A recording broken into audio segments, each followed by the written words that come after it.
Welcome to the Marshall Pruett Podcast, presented by Cooper Tires. My guest this episode is Michael Johnson. Awesome young driver who has been fighting for many years in both open wheel and now sports cars to get to victory lane. Michael won his very first race, his first professional event, with co-driver Stephen Simpson at IMSA's GT-only weekend at Lime Rock, taking the victory in the TCR class in the Continental Tire Series. Michael, who has been in a wheelchair actually before he was in his teens, a lifelong racer, someone whether it's on two wheels on the Mazda Road to Indy, on four open wheels, or now in IMSA in sports cars. This is a kid who has gone through hell, absolutely gone through hell, in a big spine injury that has made him paralyzed from the waist down. Hasn't deterred him though, and so hand controls, the use of those specialized controls in everything that he has raced since has kept him active in motor racing. He's also been through some truly hellacious crashes, but has been undeterred and has kept going. And so I think the big headlines coming out of Lime Rock of the first win by a paralyzed race car driver in the series, I'm sure that is the number one thing that will hopefully alert folks to Michael's story. But for those who have followed him for years now, in whichever series he's happened to choose, I think the number one characteristic about the kid, which we'll get into a little bit, is he's just a fighter. He's a racer, but his racer's spirit, that thing that drives him, it's the same thing you find in every other pro racer. And so while he has some different things to do in the race car in terms of controls to use and whatnot, this kid's a racer, and now we can say he is a winner in a professional event. And it wasn't a fluke, it was a hard-fought win between he and good old Mr. Simpson, and this is just something to celebrate, something to know that he has achieved this. But this isn't something where he's taken a victory lap. This is something where he said, all right, got number one. And he wants more. He wants everything he can possibly get. And that, too, is just the absolute epitome of a racer's mindset. So, wonderful opportunity to speak with Michael about this victory that has meant so much for him in just, a day and a half span. And also, I'm hoping, as we discussed towards the very close of the conversation, that this can be something that inspires others who spend their days and nights in wheelchairs to realize that you can do a lot of things, you can participate in a lot of sports. Don't sleep on motor racing. It is something you can do, as Michael has proven, and do at the highest level. This month we are supported by our friends at the Justice Brothers, who coincidentally also support Michael. And with that said, we'll be right back. This month, the Marshall Pruett Podcast is being supported by the Justice Brothers, whose line of additives, lubricants, and cleaners are America's brand for quality. The products are also used and proven by the world's top racing teams. So if you're interested in joining the sales and distribution team, Justice Brothers offers products for the automotive, semi-truck, agricultural, and industrial markets. To learn more, please check out their website at justicebrothers.com. You can get every episode of the Marshall Pruett Podcast on iTunes, on Podbean, on Google Play, on Spotify, on YouTube, and I don't know, probably some others that I'm not thinking of right now, but we try to make ourselves readily available. You can subscribe to any and all that happen to suit your needs. Off we go with Michael Johnson, talking about his very first pro racing win. Mr. Johnson, I think we had some pretty amazing racing results last weekend. We got Lewis Hamilton driving from 14th to win at Sebastian Vettel's home race. We had some amazing stuff going on at Lime Rock in the WeatherTech Sports Car Championship. Ford pulling off an unexpected win, and great things happening in GTD as well. And you overshadowed all of them, my friend. And what I love about this is this isn't just, hey, the paralyzed guy won a race. This was you and your teammate Stephen Simpson, the JDC-Miller team. You guys have been fast this year. You guys have been through some adversity, but this wasn't a gift. Y'all went out and earned it. Let's just start there. Let's talk about having a little over a day now to soak in the achievement and what it means to you. It means a lot. I mean, I've worked so hard to get to this point.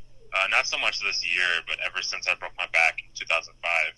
This has been my goal ever since, to get that win in professional car racing that I said I would do laying in the hospital after I broke my back. It's something that's very special to me. I'm very proud, and I can't wait to keep winning and showing everybody what's really possible with a type of injury like I had. And that's the key, isn't it, Mike? I mean, not, hey, he got one, but this is exactly what I wanted, but I'm not exactly hanging up the helmet and retiring. This is meant to be the first of many.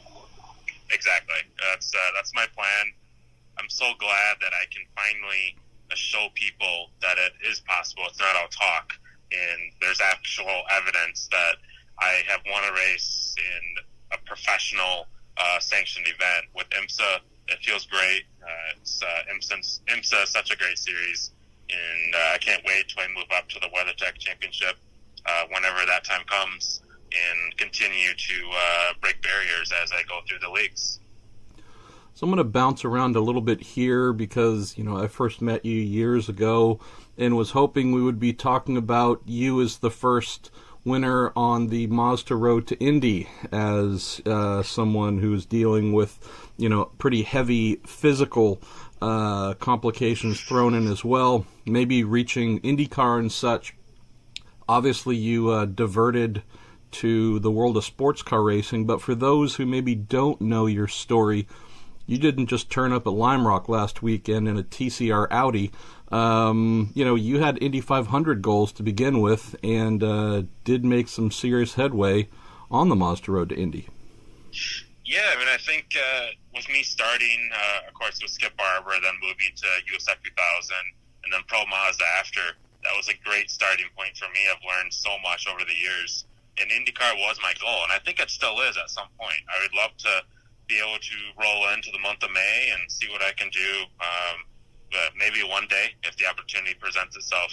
But all the success and learning that I've had over the years in the Mazda Road to Indy definitely has helped so I could achieve that win I had on Saturday. Let's talk a little bit about what you need and the tools that you work with in order to compete in the same manner as any other race car driver. We've seen that Alex Zanardi, for example, over the years, I'm sure some folks who know his story might have seen some either documentary type stuff or written features on how Alex operates the cars that he's driven with hand controls. What do you need? And tell me about some of the adaptation you've had to do, whether it's in an open wheel car or your TCR entry right now, so that whether it's you or Stephen Simpson, you can both do exactly what you need to get speed out of the car.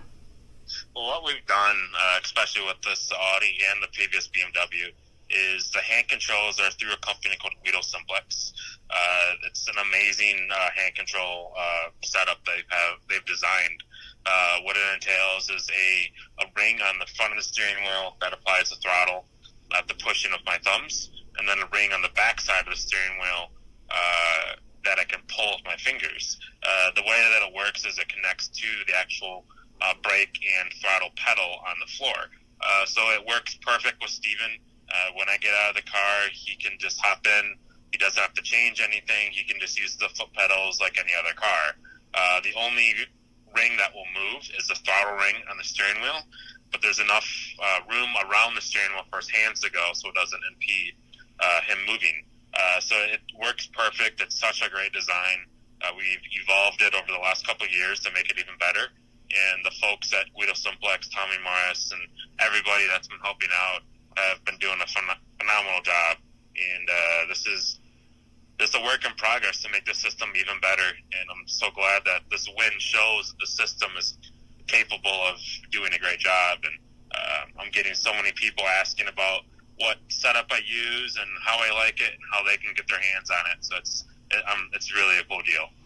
Well, I'm going to come back to that in just a moment, but maybe the part that I'm hoping folks can have a further appreciation of, Michael, is If you think of the traditional layout in any automobile, I realize that technology has come in where paddle shifting is common, but really most race cars are set up for 2 hands, 2 feet, and distributing the physical workload, but also the mental workload, right? You're not Yes. you're not asking one hand to do braking, throttling, everything for most people, or both hands to do every function. Tell us what it's been like adapting to that, knowing that I'm sure while you'd love to have all extremities sharing the load, you're asking your hands to do an awful lot, hit every apex, hit every breaking point. I know I'd fail doing it, I guess is what I'm getting at. So tell us how you don't. I think a lot of my coordination comes from the bike world. Since everything is on the handlebars, I'm so used to using my hands and fingers for everything.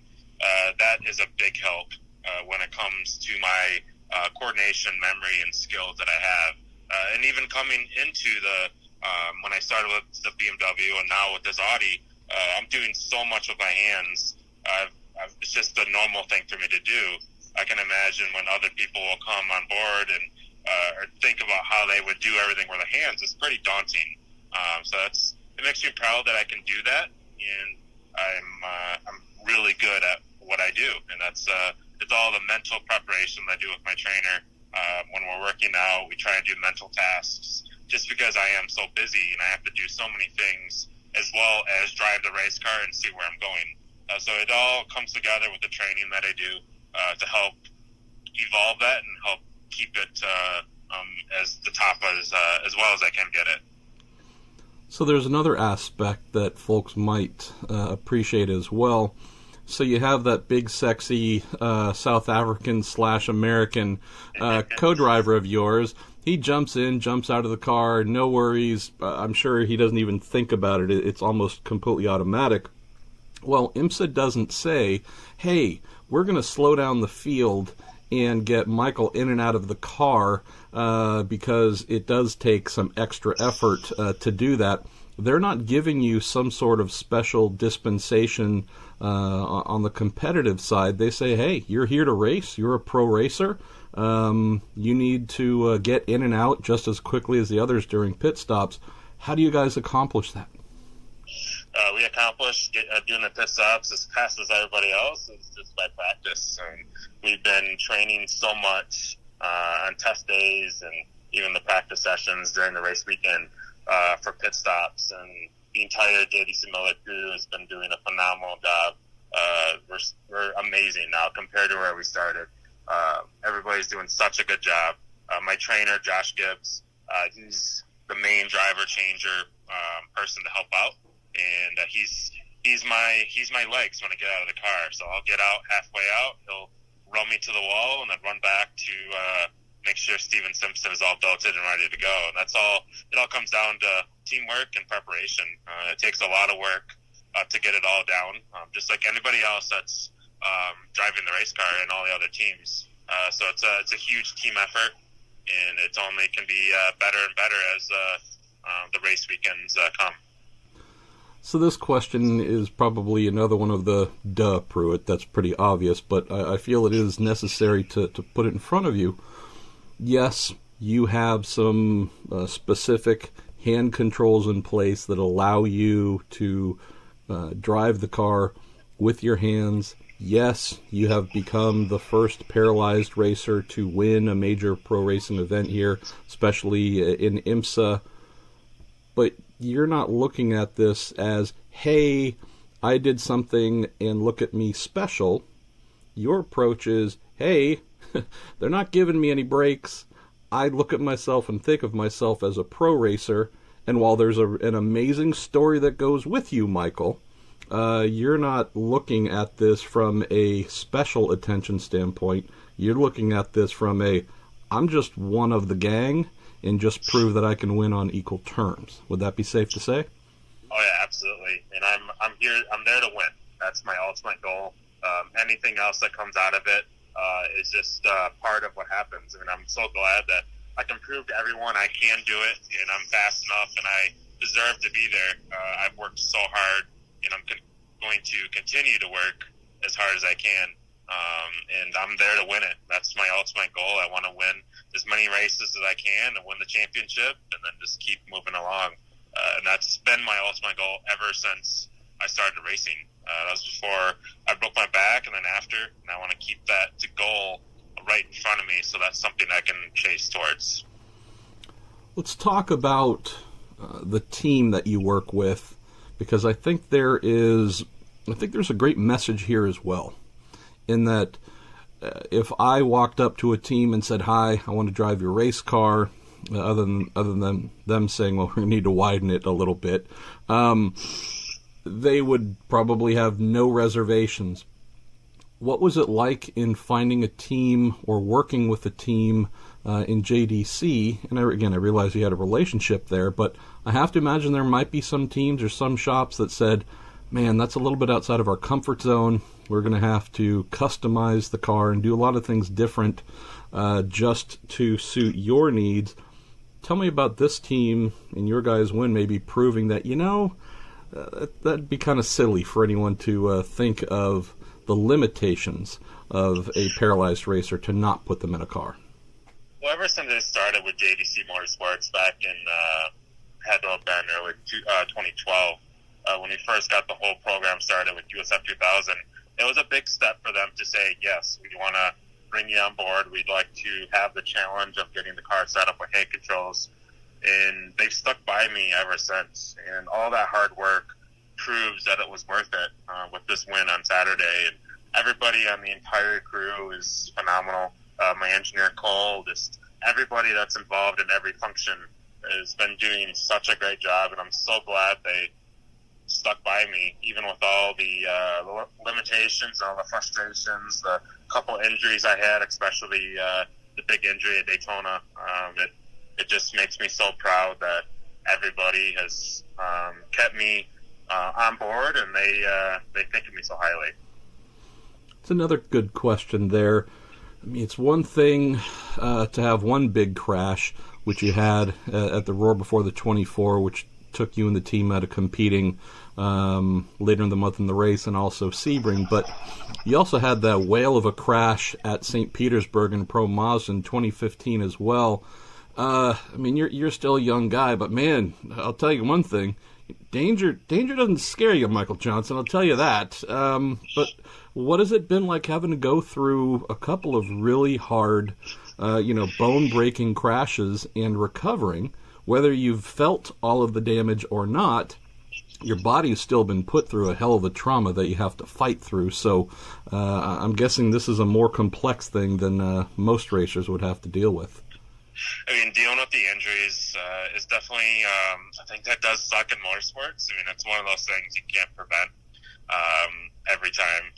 But having the injuries and just dealing with everything that's happened to me in general, especially in the big injury, of course, when I broke my back and became paralyzed, it's just one of those things that I was taught when I was really young, before we even started getting really big into motorcycle racing. My dad would always say, if you want to do this, you can't think about getting hurt, you can't worry about it.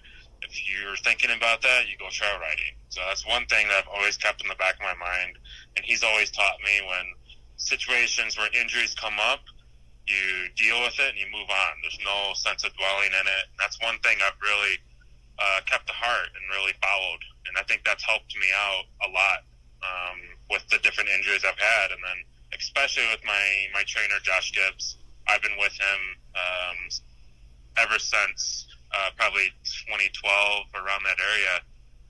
He's been through everything with me. He's really coached me and trained me to get over the injuries, and he's made me mentally a better person, and that in turn I think helps out with everything I deal with as an athlete. And I can't thank him enough. A lot of the credit goes to him. Let's close on one or two family-related questions, and then one final one. Sure. So you mentioned your parents. This hasn't been strictly a journey for you. This has been one that the entire family has been on for a while. There's been a lot of encouragement, support, and whatnot. What's the What's the conversation like after the race at Lime Rock, just privately with the family, knowing that I'm sure there might have been some family members who were even more excited than you? Oh yeah, there were definitely some family members, especially my dad, my parents in general, but my grandpa as well. They've been involved with my program since I started racing motorcycles, and they're so proud of what I've been able to accomplish.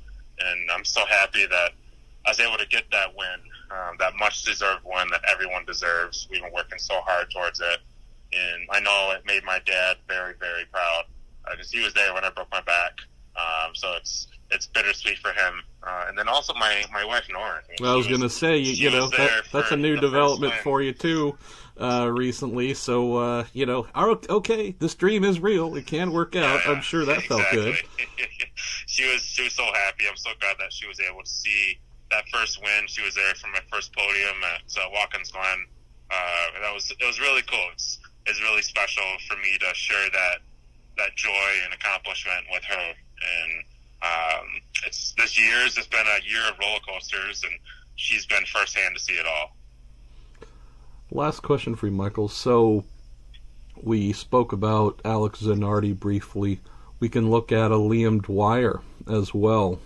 Yes. Someone who unfortunately lost portions of his legs while fighting and trying to protect this fine country of ours. We can look at Frederic Saussé breaking massive barriers, competing at Le Mans.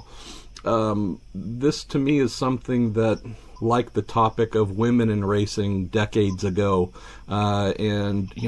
folks, whether they're African American, pick the nationality where representation numbers aren't high, but this is another instance where I think your victory could and should turn into something that would inspire folks in similar situations as yours to say, aha, so I can climb in a race car and go to a bunch of amazing tracks and have a legitimate opportunity to win.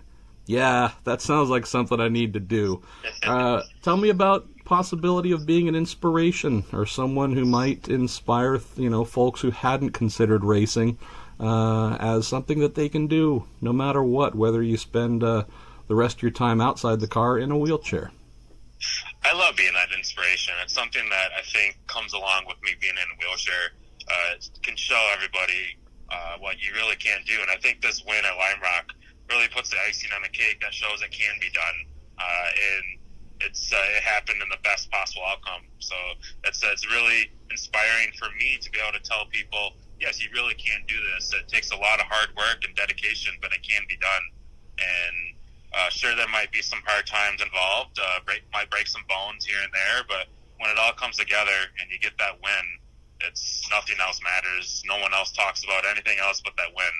And I'm really proud to be that inspiration that people can look up towards. And I've had so many people contact me in the last day and a half ever since the win, just asking about what I do in the race car, how I do it. I'm an inspiration, and that makes me feel very proud.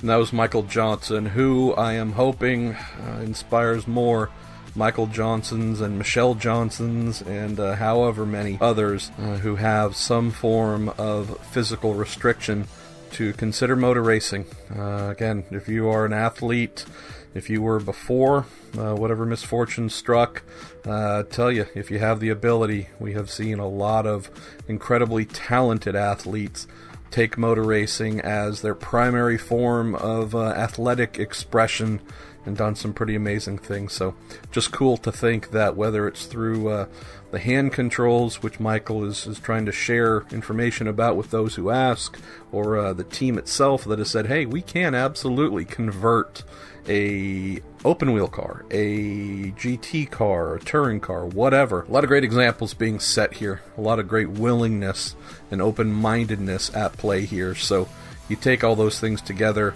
You take a Michael who's been working his behind off, both from a physical standpoint to training just in the art of racing itself, working with a supreme pro like Stephen Simpson as a co-driver, and you can have magical results like this at Lime Rock, and hopefully many others. We don't want Lime Rock to be the one and only in the Michael Johnson story, and we would hope that as Liam Dwyer gets back to racing and we have Alex Zanardi coming up competing with BMW at Daytona in January and so on, the Sauces plans, which continues to evolve in Europe, this is indeed just yet another awesome aspect of our sport that I hope is championed and celebrated and promoted elsewhere. All right, well, thanks again, as always, to Cooper Tires, and this month to the Justice Brothers for supporting what we do here. And with that said, I'm Marshall Pruett. This is a Marshall Pruett Podcast presented by Cooper Tires.